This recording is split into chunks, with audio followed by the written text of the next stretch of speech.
It's that time. And we're also over here on Instagram. Separate device. Hello, everyone.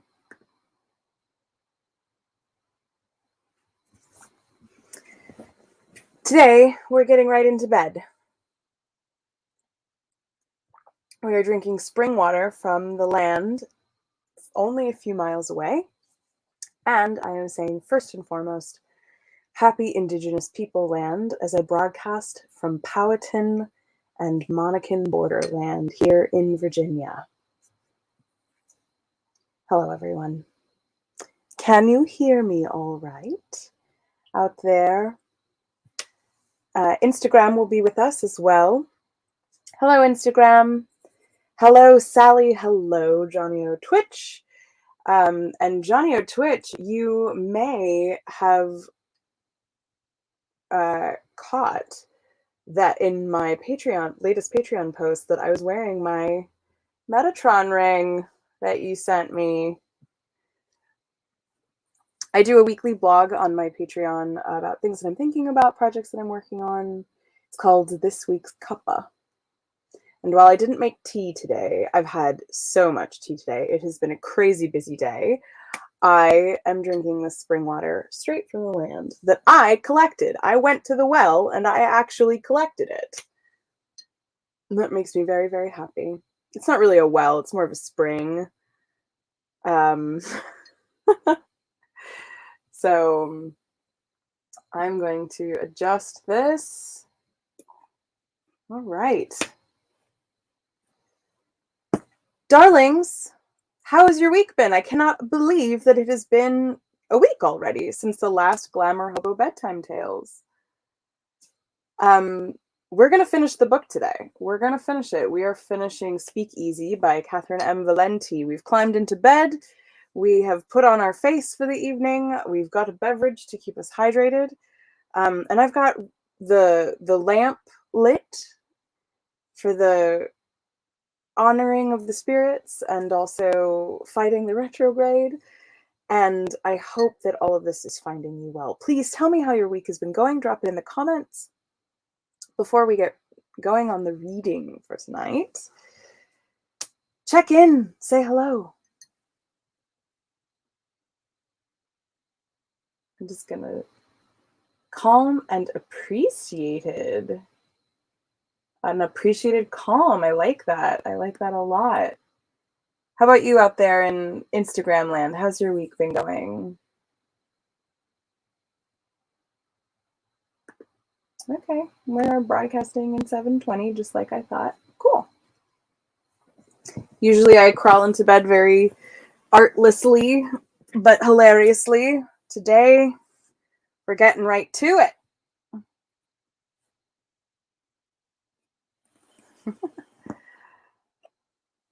Out here in internet land.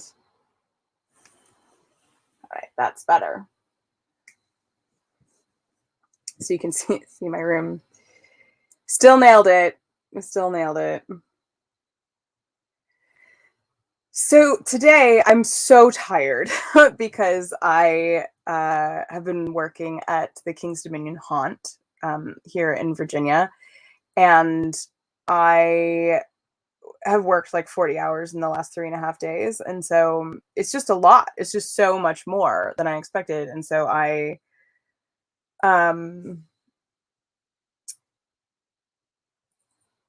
very tired. But today I had a million things to do, but the one thing I did that I was super excited about was that I carved out an hour of my time. I spent 17 pounds sterling to do it, and I watched a live stream of Bjork from Iceland.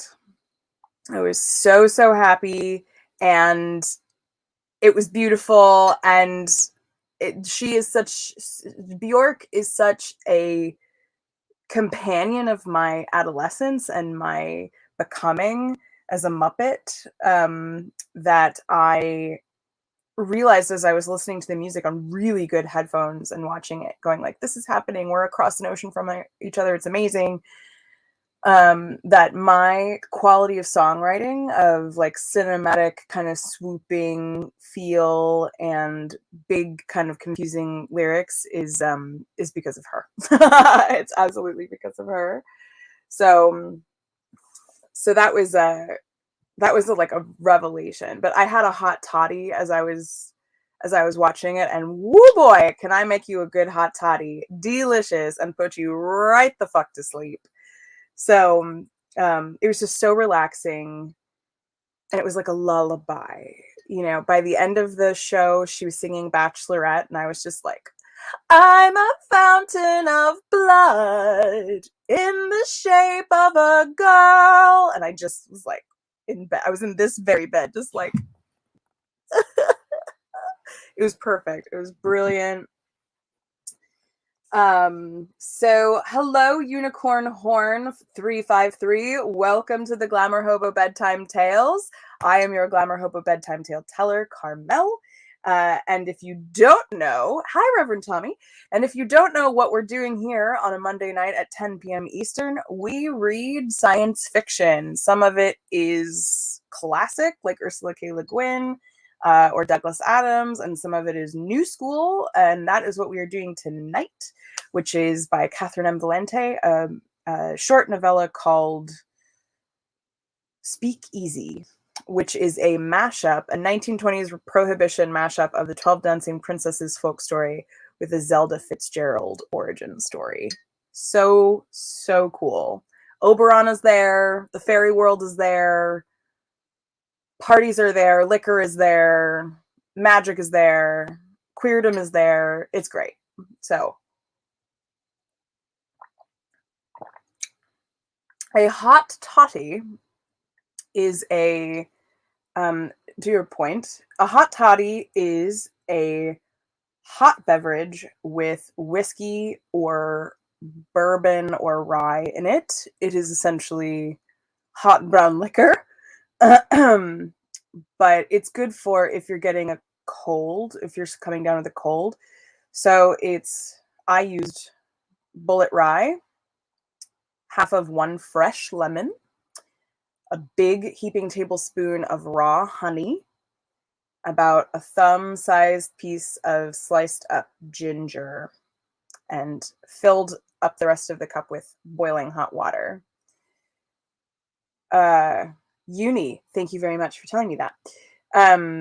So yes, a hot toddy is a delicious beverage, and it's very, like, it clears out your sinuses, it kind of expands your lungs, kind of numbs, as well as creates like an antiseptic coating for your throat. I felt like as this weather was changing, I was coming down to something, and I'm always like, is it COVID? Is it COVID? Do I have COVID? Oh no, I just didn't take my allergy pill this morning. Cool. So I took a hot toddy, I made myself a hot toddy, and I'm fine. And here we are. So, this is my opportunity also to admit something that Johnny O Twitch is going to absolutely give me shit for, which is that I had to go onto Amazon and buy costumes. This is my usual rant about Amazon. So the thing is that I could not find anywhere the things that I needed, and especially not in the time frame I needed them for this big project I'm working on, that if you're a patron, you get to see behind the scenes of all of the builds. So I had to go on Amazon and buy some things, and I felt so disgusting. So disgusting. But there is a mitigating system on Amazon called Amazon Smile. So you can find organizations that are signed up for Amazon Smile, like nonprofit orgs, that get kickbacks from Amazon when you shop on Amazon Smile. It's exactly the same site. Everything is the same, but you have to choose to shop at smile.amazon.com. I shop when I shop on Amazon Smile, it benefits Girls Who Code, which is a really cool organization that teaches young girls how to code and learn computer languages and be computer literate, because that shit is awesome.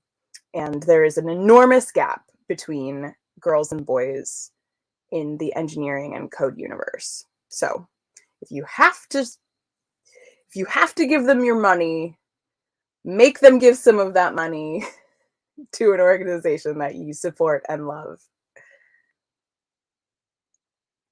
I felt so gross doing it.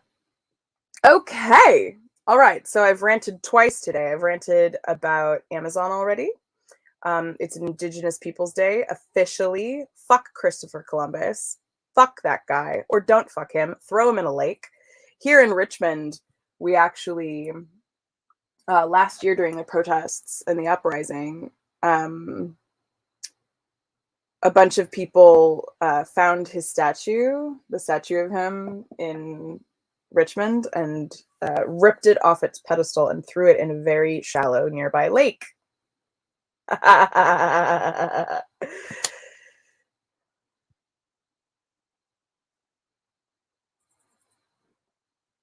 Hello, Solange and Gondo.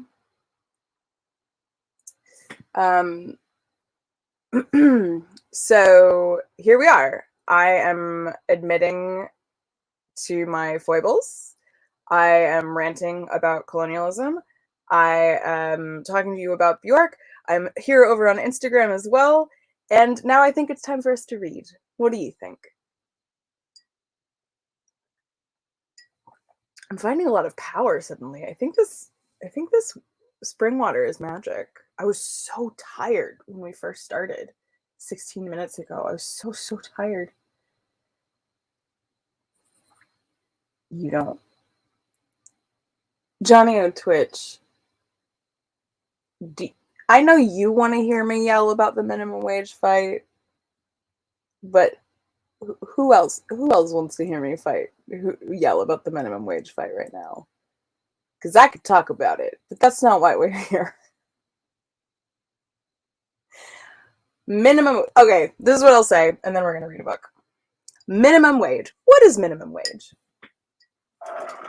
Minimum wage is considered to be the thing that is the minimum amount of money that you can make to live in this culture. Meaning, pay your rent, pay all your bills, and still put a little bit of money away for savings. That is what it's supposed to mean.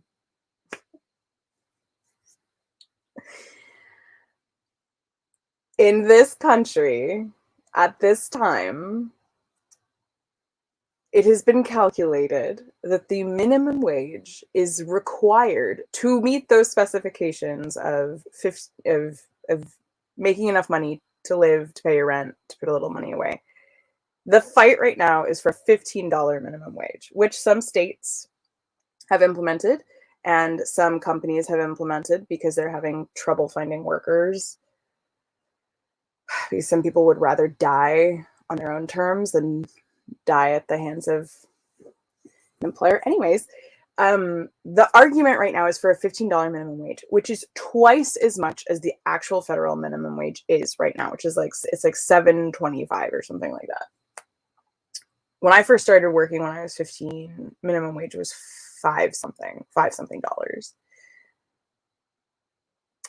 So I was listening to NPR last week, and they actually did a story about what is the actual amount of money hourly that a person working full-time, that's 40 hours a week, not 32, which I consider full-time, but 40 hours a week, to earn enough money to own live in a one-bedroom apartment, pay all their bills, and still put money away for savings. Would you like to know what the actual mathematical amount of money you need to make hourly, average, to do that? It's $23. It's $23 an hour. 23. So actual minimum wage, the requirement of what do you need to live, to pay rent, pay bills, and still put money away for the future. $23!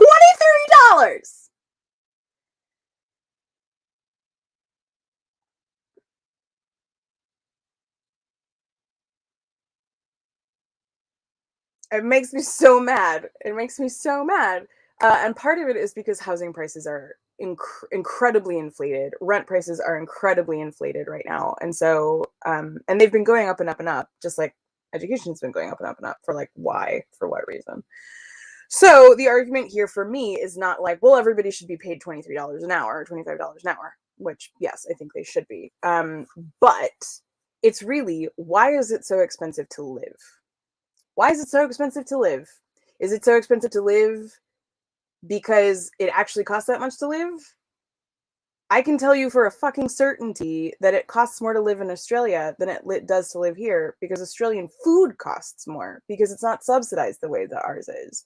But their food is really good. It's so good and it's so fresh. It costs more to buy alcohol there because their taxes on it are so high.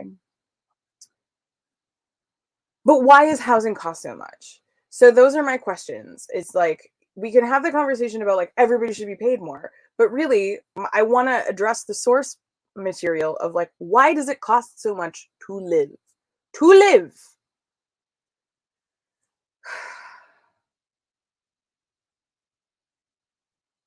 So this is a great time to read a story based in Prohibition era America. Hi, Gianna. Which was a very strange time, the Roaring 20s in America, because everything was fucking out of control. People were making money hand over fist. It was cheap and easy to live. There were luxury goods everywhere, and then crash. And the crash, I think, of 29 was so hard. It crashed so fucking hard because people were living so high on the hog for 9 years, for a decade. I think like, so like the experience of the crash was so hard because it had been so completely different for a decade. Also, P.S., not everybody got poor during the Depression in the 30s. Rich people stayed rich. Okay. In the comments, hate to think it should be gotten rid of. I've been fighting at my job to get a raise and just got it. Good for you, Uni. 25 cents an hour when you started working.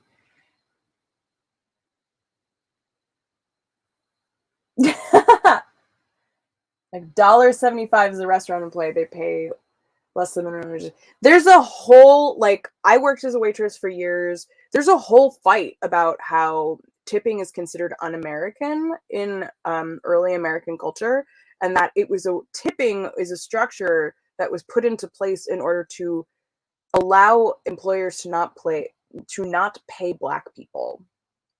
They didn't have to have employees. They didn't have to pay them a wage, because the sales pitch of it was that they could be tipped. They would get tipped. But there was no culture of tipping. So they got fucking nothing. And now we've developed this culture of tipping, which makes no fucking sense. Just pay people a wage. Just fucking pay them a wage. Food should cost more in order to pay the wage. Like, I have so many feelings.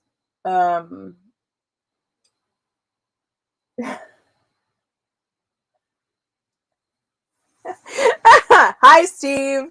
So, okay, it's time. You guys have got me all jazzed up. Tipping culture still in place and still built to fuck service people over, because they have to pay taxes on their tips if they declare them, and some restaurants take a cut of your tips. When I learned that, I was like, are you fucking kidding me? We are not eating here.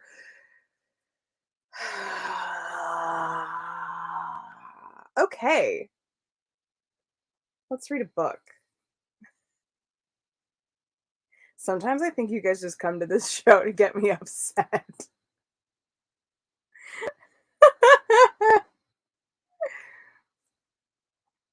I'm here for splitting tips. I believe in splitting tips in between a team, because that's much more of a communal mutual aid kind of a thing. But employers taking a cut of your tip or taxing your tip is fucking stupid.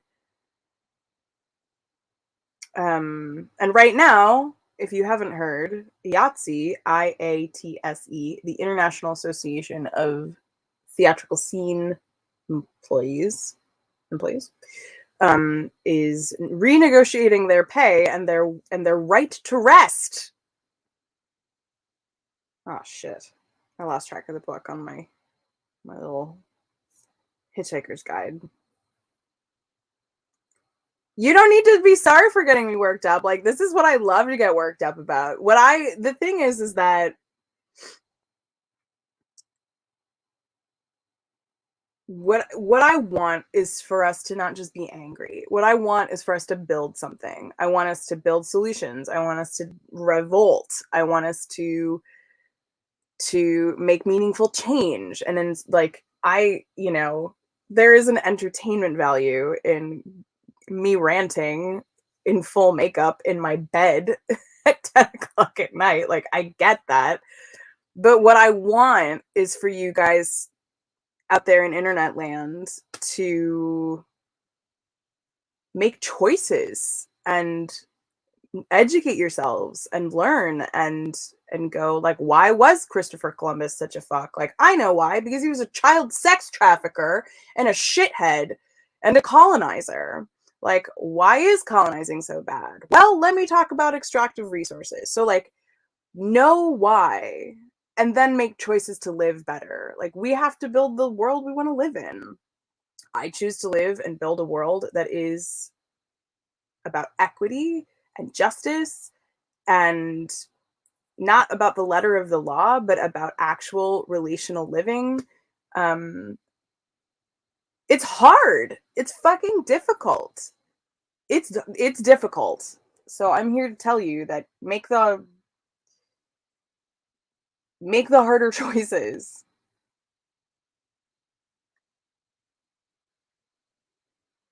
I'm checking in on our Instagram friends. I shouldn't say make the harder choices. There's no reason to, like, live harder for the sake of living harder. Like, just understand that everything we do, the things we buy, the way we vote, the way we dress, the things we throw away, the things we eat, everything is part of a system that we are intrinsically connected to. And every choice you make matters. It matters. Your voice matters. Who you are matters. It's not a drop in the bucket. So live like you matter, because you do. All right, rant over officially.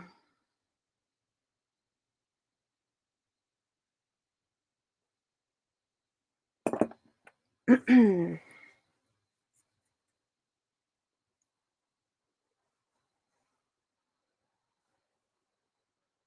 found the book.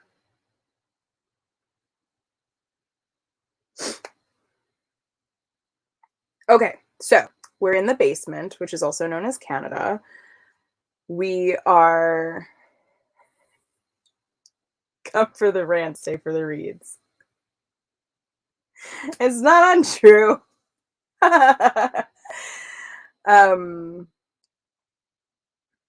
We're in the basement.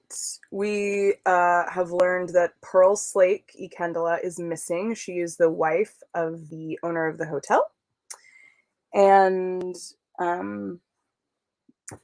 we are reading, again, Speakeasy by Catherynne M. Valente. It is her little short novella mashup of The 12 Dancing Princesses and the origin story of Zelda Fitzgerald. So Zelda now makes this, like, crazy hooch that everybody's addicted to, that she makes by magically shooting herself in the heart, and it comes out as booze. And it's all her pain and her love and her lust and her joie de vivre. And Frankie Key, who is in love with her and is a bellhop at the Artemisia Hotel, has been sent down to the basement to find the owner's wife, Pearl. And so he's gotten down to the basement, which is actually fairyland, and he's met up with Zelda, and she has taken him to the distillery where they make all the magical hooch.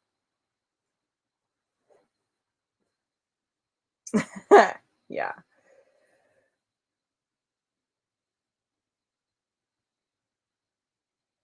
Ooh. Well, welcome, Dover Shoe.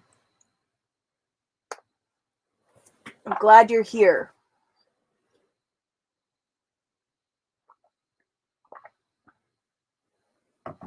All right.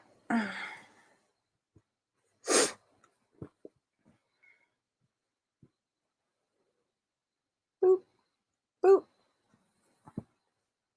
B3. Pearl de Agosti y Candela y Slake isn't hard to find. She's standing outside the great skeleton house. She's got a man's nightshirt on and stockings with holes in them. Somebody else's tie, a gold and green chevron number, hangs around her neck, and just at this moment, it looks like a king's mantle draped over her shoulders. Her hair's all loose, her lipstick and eyeliner gone a-roving. She's got a cigar in one hand and a jar full of gin in the other. And she's laughing like for once that damn chicken crossed the road for something really good. Frankie only ever saw her once before. She was all slicked back, not just her hair, but her heart, her clothes and her way of talking. Her hand on her son's head, the way her eyes narrowed when she watched her husband cutting the ribbon for the new golf ballroom. That was over now. Little Cass jumps and giggles beside her with buttercups in his hair, and every once in a while the little boy sings, "My mummy, she has blue, blue eyes." She'll forget with a wink of the left. She'll forget you not with a wink of the right. And if you bring me sweets, she'll spend the night. In his small, trembling voice.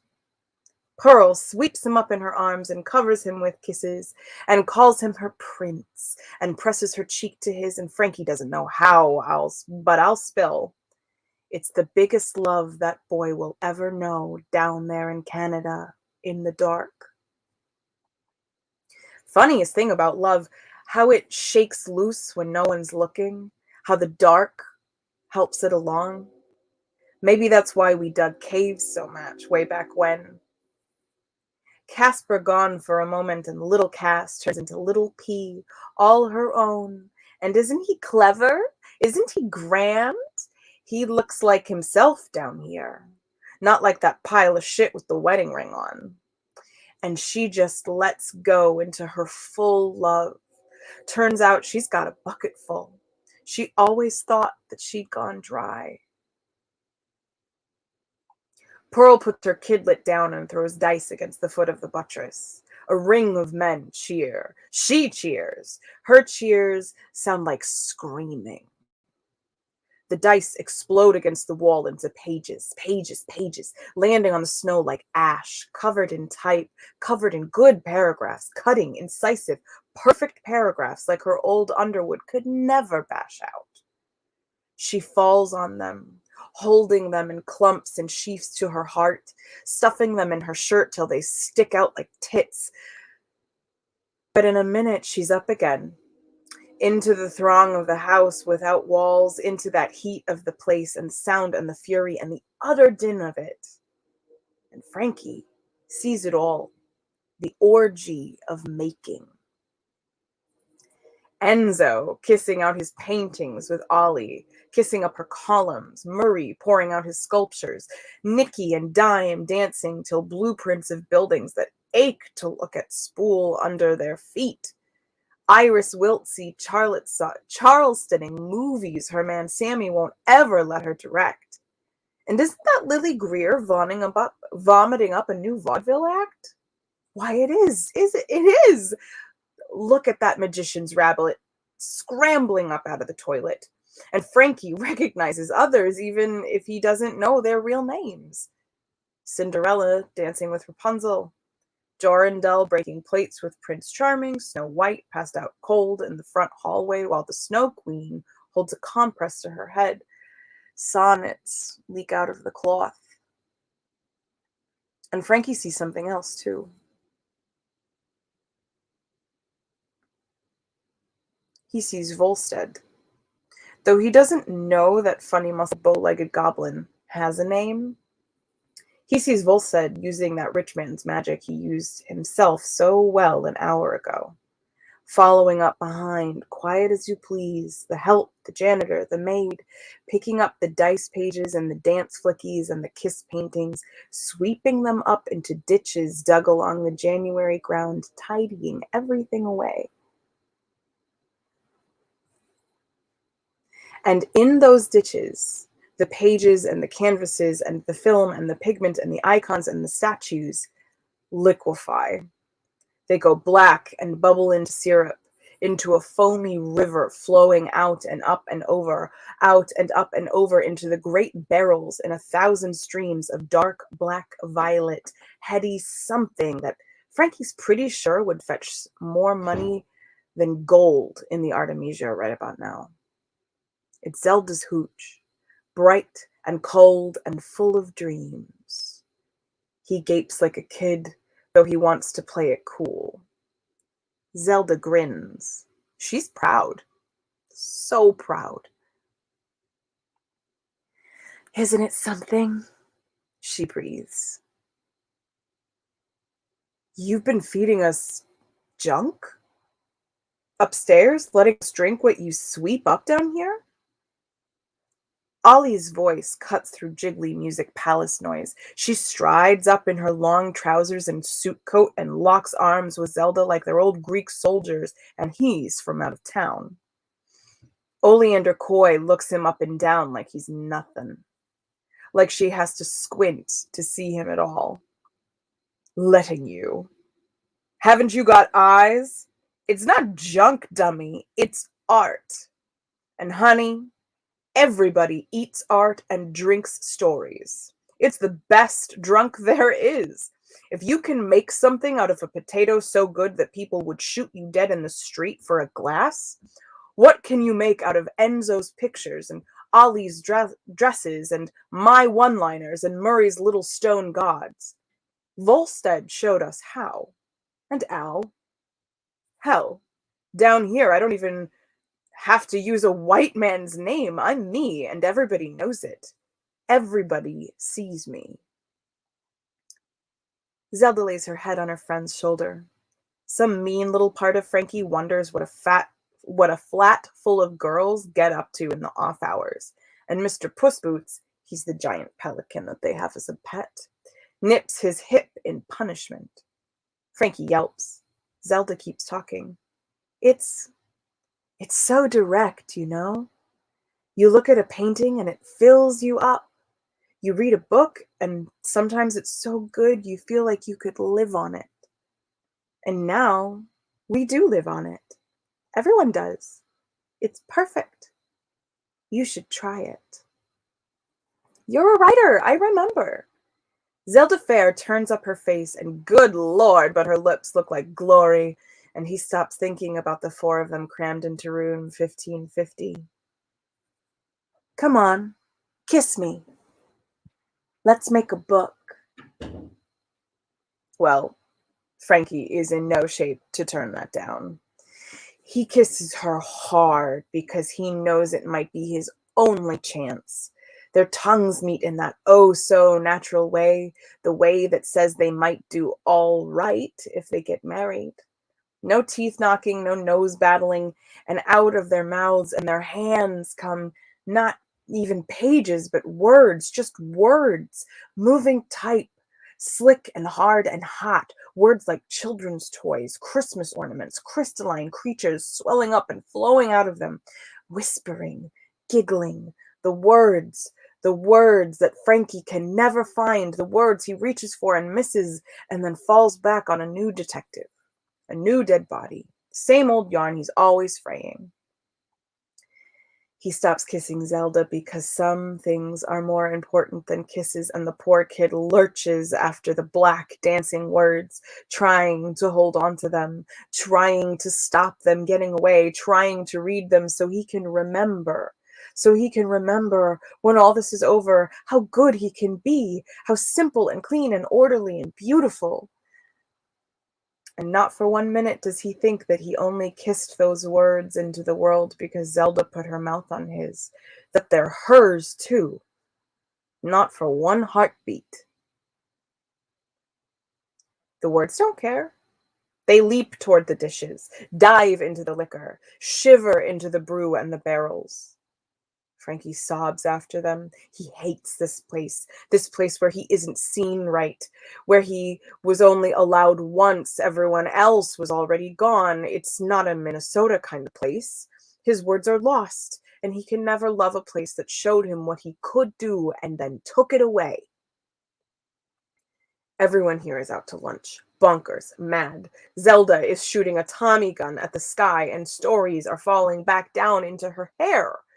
She's catching them in a cut glass pitcher, laughing, running to snatch another from the air. And sometimes she grabs their crystal words too. To their hard, dark typeface, animals Frankie and Zelda made together, skittering and tripping on the ice. They all fizz into rum in her pitcher, a dark green rum, shining with wonderful light. Frankie doesn't care. He had it. He had it there in his hands, the book he'd meant to write, all those books, the books deep down in the bottom of him, the pure sentences and chapters that get so damn junked up on the way out. And they're gone. Turned to muck so idiots can guzzle them down and puke them up and hallucinate on the fire escape, and then they forget in the morning? They're a ruin. They are ruin, and he can never get them back. So Frankie does what a young man does when he's lost something he thinks he's got a right to. When he's going to be seen by God. When he's stuck on the other side of the shop window while all the other kids roll around in the candy canes. Frankie Key snatches Zelda's gun away. She yelps like he didn't when the lady in the ballroom lost her shoe in his back pocket. He grabs Pearl by the arm. She just laughs because who knows what a bastard grabbing you at a party will make here. A trumpet solo soars out of her elbow, golden notes and clefs bursting like sweet artillery, the melody loud and clear as rain.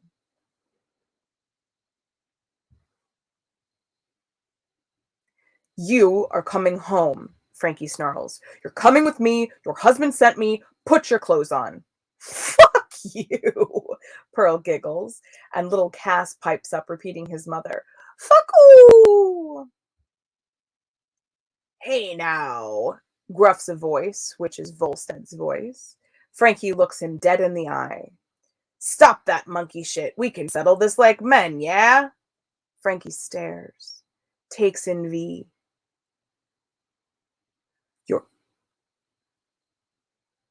Takes in V's machine gun legs, his ripply blue chest, his warty-odd face and his long ears, his earrings, his gold eyes, his huge hands.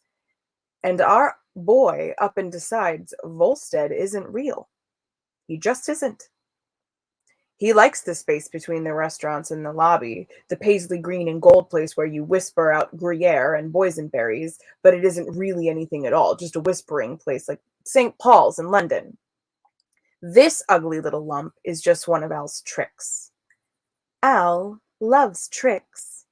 They're his favorites. And Frankie's going to take Pearl home and get paid enough to buy his own place to sit and think and try to remember those pristine words he lost. No abracadabra is going to get in the way of that. No, sir. No bunny is going to show him up. Not this bunny, anyways. This fairy book monster with breath like sweet almonds and the death of hope. So Frankie shoots him.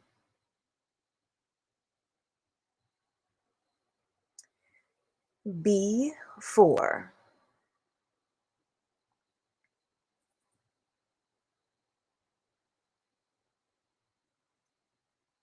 Parties get quiet towards the end. Only a few folks left, keeping the lights on, keeping the music going, rooting through the bottles for one that's not empty. Gets quiet just before the sun starts straightening the tables and filling the glasses. Gets close and secret and gentle. Truth clock. That's where we are now. Al doesn't care about punishment in the traditional sense. Eye for an eye and all that. Al can have an eye whenever he wants. An eye's nothing to him. He'd rather have an eyelash for an eye, or the USS Maine for an eye. He has no sense of proportion, but he has a mean sense of humor. Volstead was his baby, a wedding ring he traded back and forth with his great big Titanic Titania dinosaur wife. Zelda's his baby too, and Pearl, and Ollie and Enzo. They're all his babies. He could kill Frankie and nobody would even get upset over it. Fair play, old man. Doesn't more where he came from. But it's not even that much fun to kill humans. Al got bored with that centuries ago. He needs his fun. No cat likes to be fed dazed mice. You gotta play with them a little first, or the meat gets tough. So here they sit, in the close, quiet dark of the grand party around a table. Al, Frankie, Zelda, Ollie, Pearl, with little Cass in her lap. The table's the same green as the green golf ballroom in the Artemisia, soft and fake and nice. Al deals cards like an old pro because that's just what he is. A plain red bicycle deck. Nothing fancy, nothing hidden. 52 cards fair and square. I wouldn't try to cheat you. No, sir. Check him if you like. 4 aces. Nothing up the sleeve. Zelda's fur coat hangs open just enough for everyone to see. She hasn't got a stitch on underneath except a little emerald pendant on a gold chain. Green as a dock light between her breasts. Mr. Puss Boots sleeps under her feet, his long white wings swallowing up her toes. Mr. Puss Boots dreams a story like this, a story where a prince goes creeping down into the underworld after 12 dancing princesses because some king decided the girls were having far too much fun and wanted to rub their faces in how hard he owns them. Only when Mr. Puss Boots dreams it, the prince is half pelican, and he loves the princesses like the sea. He just glides on down after them into the dark, following their story-light dresses. And when he finds them, they laugh and shout and speak pelican and hold him in their arms all together, and their bird prince just never goes back home to that nasty old daddy with the tinfoil hat. Mr. Puss Boots stays with his girls forever, and the dancing princesses never slow down. It's a nice dream. He dreamed it every night since his first sleep in Canada. Pearl strokes her kid's hair. Ollie smokes and plays footsie with Al. Frankie glares at the lump that used to be Volstead, the bloody, unreal lump. Even without him, pages and paint trickle into the river, flowing up into the barrels. His pages, his perfect ink. The game is Cretaceous Hold'em. Everything's wild. Play or I bury you here. Al doesn't fuck around, but his voice is so soft and loving like a grandpa after a good pipe. Only grandpa might eat you as soon as tuck you into bed. The cards fan out, but nobody wants to bet. No chips anyhow. Zelda looks at her cards. 3 queens. She touches their faces. Olive's face, and Ollie's face, and Opal's face. Spades, hearts, clubs. Red bicycle my ass, she thinks. She puts her hand into her coat. Her comforting coat. All she wants to shoot up All she wants is to shoot up another chapter, is to dance some wise prose into the bathroom floor. It is so good here, she thinks. It is hers. There is no space between wanting and having, between thinking and making real. That's the best any place can offer. She does have something to bet, she thinks. Though she was saving it, what if she needed it? Well, she guesses she needs it now. Zelda Fair puts her syringe in the middle of the table. Al looks approvingly at her. My girl, he says.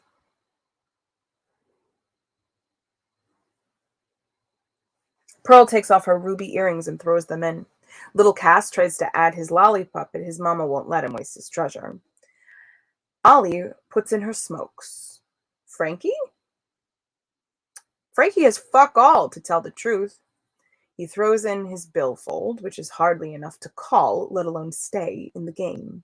Honestly, Frankie, get with it. Al pulls off his cufflink, and he says, It's not a cufflink, it's Lily Greer. She's gonna shoot somebody cold on the 10th floor hallway in about 6 months. Who's it gonna be? Pearl's face pinches. She knows what she's got. She calls. As she lays down her cards, Al names them. The lady has it all. Well done. The house has a stock market crash in 2 years and a hotel stripped for copper during the war and split into slummy happy squats. That, combined with your nasty round of bronchitis and jolly heroin habit around age 50, unsuccessful novel, and a dead husband on 10, gives you a flush. Congrats, Miss P. You win the pot. Everyone recoils. Come on, kittens. The cards are king. That's Wall Street, but fairy gold anyway. What's Wall Street, but fairy gold anyway? Don't worry, I've had that shindig planned for a dog's age, but Pearlie's got a 2 and a 9 of diamonds. That sets the clock. 1929. Isn't this a good game? Poker is my best invention.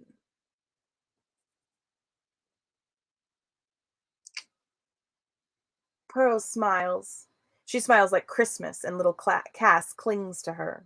She wraps her long fingers around the syringe like Lily Greer's gun and puts it in her arm to keep it safe. Jams it in before anyone can stop her. She'll take it all if Big Cass gets his. That's fine. Fine as a Yale crew team rowing in the sun. The cards come out again. Quick, quick, quick. Zelda looks at Frankie. He looks like her daddy. He looks like a book she hasn't thought up yet. He looks like a bear on a chain growling, I love you. She's so drunk she can't think. Drunk on her own supply, on her insides turned outside and boiled into glass. She takes off her green necklace. Al gave it to her. Gave it to her when she sold her first case of the good stuff. He kissed her when he did it. It was like kissing Neptune. The planet, not the sailor man. The whole planet, too. The storm on its equator and all the moons. Frankie pulls out his skeleton key, the magic stick that lets him into any room, and good thing he's a pretty honest fellow, or it might have been a worry that he got one. Pearl tosses in her other earring. Small change. She's done. She's happy. She's not fussed about anything else. Al pulls out his other cufflink. It's not a cufflink. It's a name. The name that goes forever. A name school kids read about in 100 years and say, wow, that so-and-so was a hell of a writer. Maybe if I hope and pray and huff and puff, I'll be that good, hey? Who wants it? This time, there's betting. You better believe it. Pearl's not so la-di-da now. She gets her cards and puts in her tie, her stockings, finally her shirt. Ollie keeps her cool, but only barely. She puts in her notebook, her blue pen, the name she uses in the big bad city so no one sees her straight. Frankie antes a safety pin, a cherry candy, and at last, as sullen as ice melt in March, his own notepad and pen. Ollie rolls her eyes. How original, she quips. Al's happy to raise. A hip flask, a cigarette case full, and last, a strand of his own hair. It's not a flask, it's a life in Paris. And these ain't cigarettes, they're a sanatorium upstate. A nice one, I promise. Hydrotherapy, electroconvulsive, Thorazine, the whole smorgasbord. No expense spared. But this really is my hair. Honest Thomas, just a hair. But this hair turns into a marriage when you take it upstairs. A long one. Long is all I can do.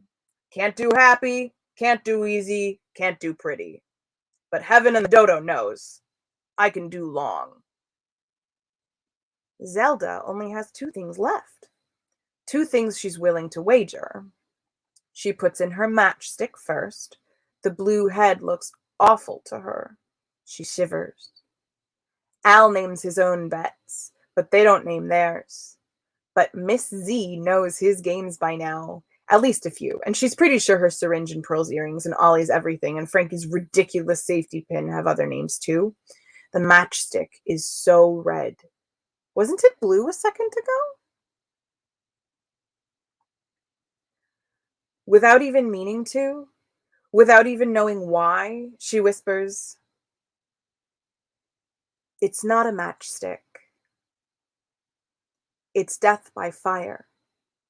Locked in a room and nobody coming for you. Nobody says a thing. What can you say?" Zelda's sure she's gonna win. She started all this. She didn't shoot anybody. It's hers. But that's not enough to stay in. So Zelda slips out of her black fur coat, a snail sliding out of its shell, bright and bare and just horribly, viciously vulnerable. You almost want to squash it just for daring to come out. Silly thing. What was it thinking? Oleander Coy opens up her arm and bleeds onto the table. All in. Frankie's cherry candy, Pearl's baby boy. Zelda starts crying. She only has the one thing left. She doesn't want to put it in the pot. It's hers. She loves it. She can't get it back if she loses it. And suddenly that wind feel goes up like gas. Zelda knows somehow that it's all over now, all over down here with Volstead dead. Something's unhappy in Canada and Al's gonna pack up shop. This is the end of the party. It's truth o'clock. She doesn't want to go home. She doesn't want to go back. Going back is the worst thing she can think of. Being who she was, marrying Billy or Josie or God, she can't even remember the other one's name. She's still young enough to think she's just driving down one long road forward and up, never looking back. It's mine. It's mine, she cries. But it's this or lose. And losing a game with Al is like losing one with gravity. Zelda Fair puts a bottle on the table. It's square like Bombay Sapphire. Hell, maybe it was a Bombay Sapphire bottle in another life. The label's all rubbed off now, but it's full of green. The green of her last shots, her last pages, and some of her last kisses too, but mostly the divine fire paper bullets of the gun Volstead gave her. The green rum of her heart, her best heart, her heart beaten out into a long, lovely tale where a girl comes out on top and the beats come out so hot and hard and sweet they'll knock you dead and you'll beg for a sequel. All in. She's got nothing left. Pearl's out right quick. Nothing but rubbish, and she doesn't care. Little cast shoes on her jack. And Al doesn't say it, but that jack is a suicide at 35. Poor lamb. Ollie puts down 8s over 2s. She's shaking, her pretty ink-stained mouth trembling, still bleeding. Zelda puts pressure on the wound with one hand and lays her cards out with the other. Not as good as her 3 queens, just a pair of 7s. But Frankie has a full house. Al doesn't even show his cards, just counts out the boys' winnings. Good show, you little milquetoast fuck-hearted sludge. He never admitted it, but he played fair. Just let them roll. That's what you get when you sit down with fairies. The house doesn't ever hurt. Fair odds are as good as damnation. The house is cirrhosis of the liver and a healthy baby daughter, to which you add 14 novels, a decade spent as the toast of the town, and an early penniless death. It's all yours, son. The nights in Paris, the long marriage, the asylum with the beautiful gardens, just the right size for a wife who's no fun anymore. The forever name, the liver, the out-of-print back catalog, the ding-dong dead, the lot. I've played some sharks in my time, but you bested me. Not many could put that on their resume. Aren't you proud? Couldn't you just crow? Couldn't you just howl? Al's face goes dark and small. Now get the fuck out of my house. Last chapter. Rooftop. Zelda doesn't want to go. She wants the brandy sun of Canada and Al's Neptune kisses and her gun. She wants Ollie and Mr. Puss Boots. What did she do wrong? She loved Volstead. Why did she have to go? She doesn't even remember the name of the hotel. When it's above ground, it has a different name, right? She thinks so. She's sure of it. Between you and me, I think Al would have let her stay if she'd begged. He likes monkeys begging. Never gets tired of that song. Ollie stayed. A few others asked Persephone. All you gotta do is open up a tab at the bar. Who wants to go back to being unseen and unseeable? Besides, hell has the best theater. But Zelda didn't even ask. Why? Because Frankie has her stash. There was a moment there when people just keeled over faint for what Zelda had. Not her face, not her hand, not to get between her legs, but for her goodies, for her good. And she won't ever be able to live without that now. Without rum and love and good. Frankie's got the last of it. He thinks he's smuggled it without her seeing. He can feel it warming him up already. Zelda followed him up that long staircase, through the door in her own room. Seems like forever ago she tried to have Harald busted open. Is this so you could break into a place that wanted you? She follows him, and he's better than Orpheus, I guess. He never once looks back to see if she's there. They come out on the roof in time for him to start collecting eggs for the morning delivery. Hey there, Dido, he calls to the 500 white chickens all together, all one name, all one queen. Time to give it up. The sun, the real sun, is starting to peek over the rooftops of New York.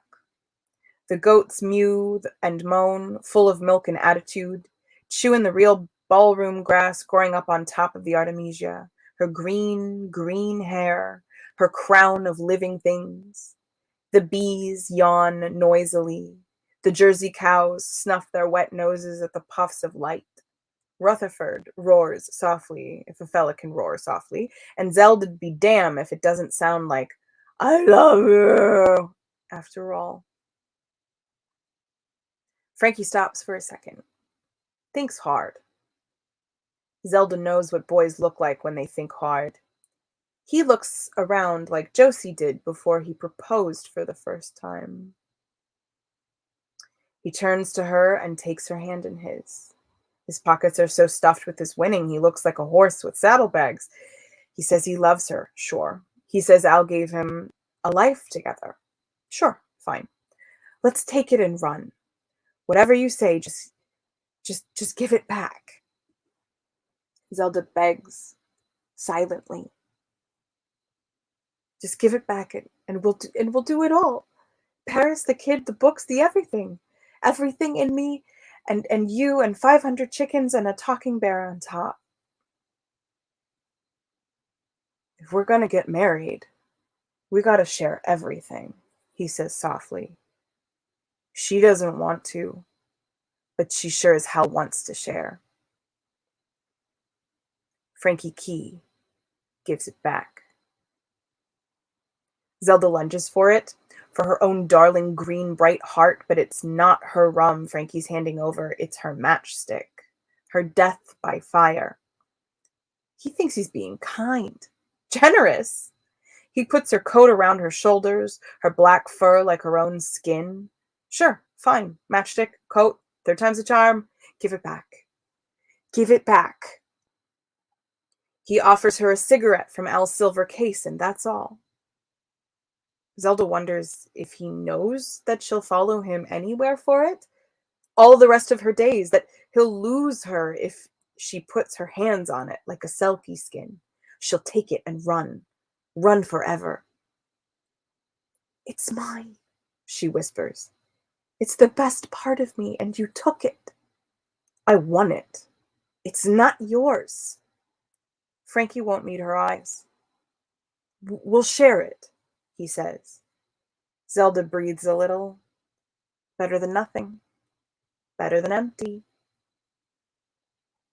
Frankie Key tends to the 500 didos, the 500 eggs on top of the world. He holds the bottle tight in his trousers, hiding it from her with his turned back. He will drink it all, and he will remember, and he will write it all. Write something big. Zelda will understand. She owes him. She let him see what he could make, and then took it away. It's only right. It's restitution. She will forgive him by Paris. She will read it and see how good he is and know how it had to be. He'll make it up to her. Don't do it, boy. You can't make up this kind of thing. But he won't listen. Up there on the top of the Artemisia in the dawn, like shots firing madly, firing in the barrel and holes opening in the dark, secret and furtive behind the bear's belly, Frankie Key sucks down the rum glory of the underworld. The hurtling life of the hotel stuck like a pin all the way through the world. Zelda's pin, her bullets, her goodies, her. The light glitters off the bottle like sequins on a green dress.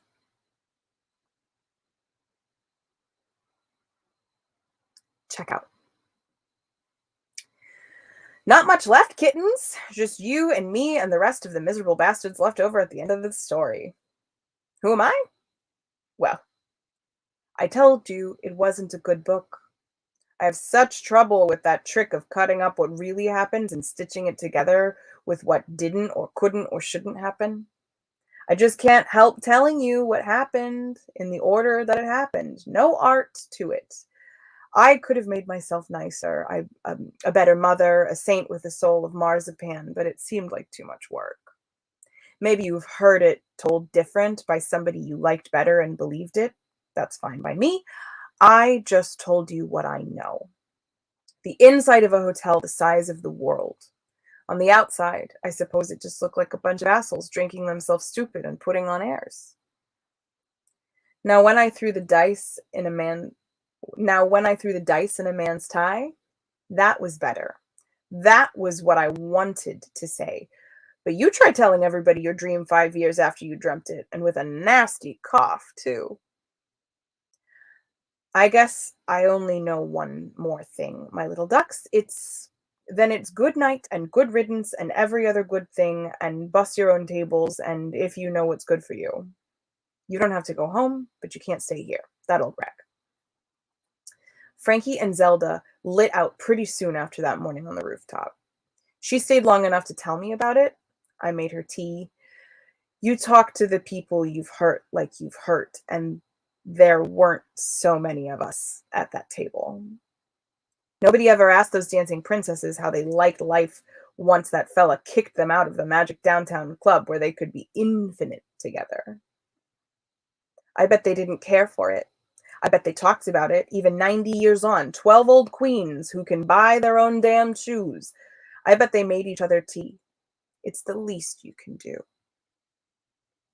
So Zelda sat and sipped, told me, helped take the eggs down that morning. She liked it. It was methodical. Basket, door, and she said that just once or twice, before she knocked on a door in her fur with nothing on underneath, she thought one of the eggs shook itself, like a dog trying to get the water off its back. It shook and stretched and turned every color and all at once, and then nothing. White as cake again. She told me that, like it might worry me, but I told you about Al and his people. How rarely they nest. How rarely they made any more of themselves. And I figure a nest, for a fellow like Al, isn't some little mess of twigs up in a tree. It's got to be big. It's got to be grand. It's got to go all the way up into the clouds and all the way down into hell. I figure it might look like a hotel. And that, darlings, is it. We have finished a book. Again, my name is Carmel. I am your GlamourHobo bedtime tale teller. We have been reading Speakeasy by Catherynne M. Valente. If you have been enjoying it, I highly recommend that you get yourself a copy and support her work. She's on Patreon as well. And if you've been enjoying my work, if you've been nourishing the service, you can, hi Blakesby, you can drop me a tip. Or join my Patreon, or send some money along on the Venmo machine. It's right there on the bottom of the screen here on Twitch. And if you're over here, it's in the link in my bio. My darlings, it is still Indigenous Peoples Day here on the East Coast of the Americas. I, again, am on Powhatan land on the border of Monacan land here in Richmond, Virginia. And it really is my pleasure and my privilege to be here with you every week on Monday at 10 p.m. Eastern. I don't know what we're going to read next week, but I can tell you that if you want to support this show, you can send me things. You can send me your fan fiction. You can send me your old science fiction that you found in a shop. You can send me things that you want me to read, and I will consider reading them in this very place. I am going to put up the mailbag. Oh no. That's the mailbag. So if you want to send me some stuff, if you want to send me some sleepwear or a story to read, you can. But in the meantime, darlings, I would like to reiterate that you matter. Your voice matters. The choices that you make matter. And so instead of just whining and ranting and grumbling and moaning and rolling around in our grief,